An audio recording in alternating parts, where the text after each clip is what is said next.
Alright, hey guys, this is Chris G, and we're here at the Hostel, California in Bishop, California. Just going to give you a little look around. You may see some people walking around. And that's the hostel. The weather's not looking too good. I'm not going out today. But today we're going to talk about Section G. And as normal, I'm going to get notes out.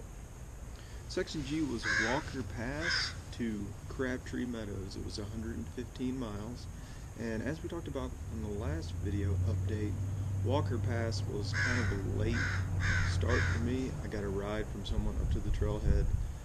I got there at about, 10 o'clock after I ate breakfast, and that was the first day. You're getting out of the desert, you're going up a pretty steep incline, and you're going to go around about Mount Jensen is where I started to see first real weather of the trail. And what had happened was I started seeing some BB-size hail. This is about the second time that I'd seen BB-size hail, but then after that it just let loose and it was wet snow everywhere, and then after that it rained for hours and hours.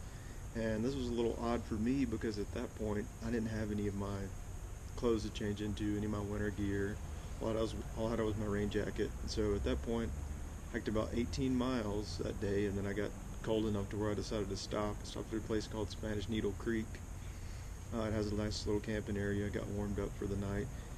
And I only made it about 17 miles that day, but I was pretty happy considering how bad the weather was. And then the next day, I went from Spanish Needle Creek, and the weather was much better. Sorry about the delay, I had to get my notes back out. The weather was much better. I got like 25 miles in. It was really great. And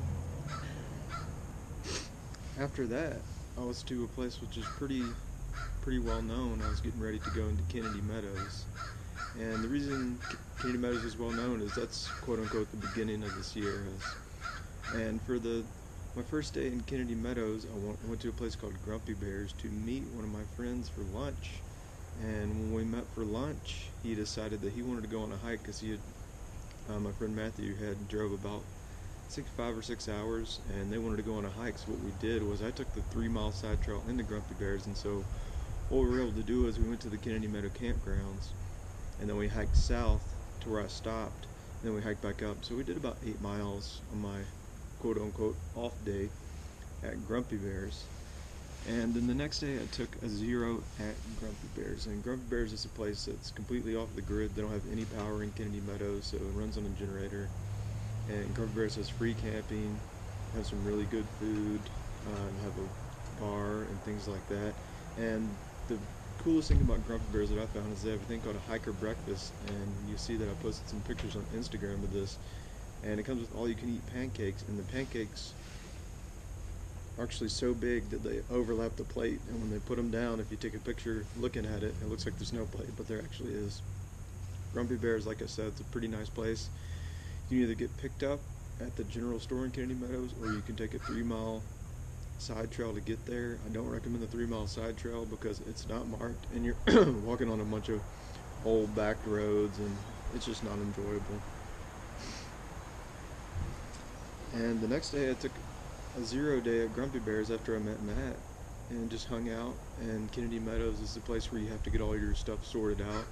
Also went to the outfitter, Triple Crown Outfitters. I really recommend you go in there to do your resupply. They have a full resupply and the prices are dirt cheap. It's about Walmart cheap. And also got some other gear at Triple Crown, like my bear canister and a few other things. So I took that whole day and got organized to get ready to go into the Sierra. Because after Kennedy Meadows Lone Pine area is the area where you have to have your bear can. Also went ahead and got my snow gear, which is ice axe and micro spikes. And day 41, which is the day we got up here, I got up and ate breakfast at Grumpy Bears. It starts at 8, and then the people that run Grumpy Bears will give you a ride back to wherever you want to go. And I got a ride back to the campground, and it was a pretty late start. But this was the day that I finally knew that I was in the Sierras when I camped. This was the day the desert was gone. You could see the elevation. You were breathing pretty hard because you had your bear can and all that extra stuff. And you guys may see some people walking around. Lots of hikers and climbers also use the hostel too, since it's cheap. And day 42 was the day that you actually got into the Sierras, and I got to a place called Trail Pass, which is one of the last places you can go down to Lone Pine. And Lone Pine is the city right before you start going into the full Sierra. You can go in Lone Pine, and that's where Whitney Portal comes up, and that's where a lot of people start in Lone Pine and get on the Whitney Portal to go to Mount Whitney. So I camped in Trail Pass, and the next day I looked at the weather, and it was looking good. But the deal with Trail Pass when I was there is after that is where the real snow started.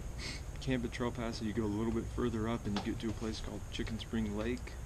And when you got up there was snow that was several feet high. You were walking over snow drifts in the morning, and in the afternoon you were post holing like knee deep, sometimes thigh deep, digging yourself out of post holes. It was real four-season backpacking. There were no steep snow traverses or anything like that yet, but you really realized that the snow was there to stay, and you're going to walk into more of it. And after Trail Pass, I went to Crabtree Meadows, and Crabtree Meadows is the only place that you can go in Summit Whitney from the PCT. Everything east of Crabtree Meadows, there's no camping allowed anymore. I know some people were still doing it anyways, but there's a bunch of signs east of Crabtree Meadows, which is going toward the direction of Whitney Portal, that you can't camp there. So you camp at Crabtree Meadows when you want to go and hike up Whitney. And so camped there, woke up the next day, and I hiked all the way up to a place called Guitar Lake. It's pretty famous. It's a lake that looks like a guitar, but the interesting thing is when I got there, the whole lake was frozen. There was snow all over the ground. The trail was pretty good up to Guitar Lake. You could see the trail, off and on, and it wasn't walking completely on snow, but after Guitar Lake, the trail got a lot of snow, and it turned into a lot of point-to-point hiking here, hiking there, to try to get up Mount Whitney.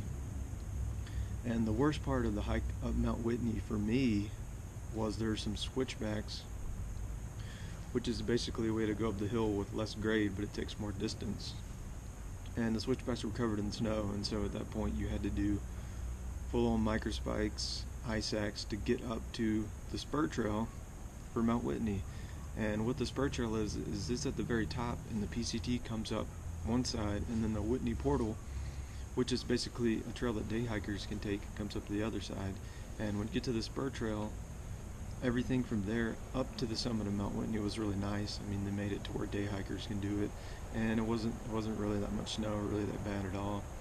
Saw some pictures top of Mount Whitney. I posted some of those pictures. It's the highest mountain in the lower 48 states, and it was really nice. And then you went back to Crabtree Meadows, and Crabtree Meadows is technically the end of section G for the PCT, and so that's where we're going to end this video. But when we come back, we're going to go in, when we start section H, that is when you go into the first real pass of the Sierras, and that's Forester Pass, and the highest pass in the Sierras, and we'll talk about that.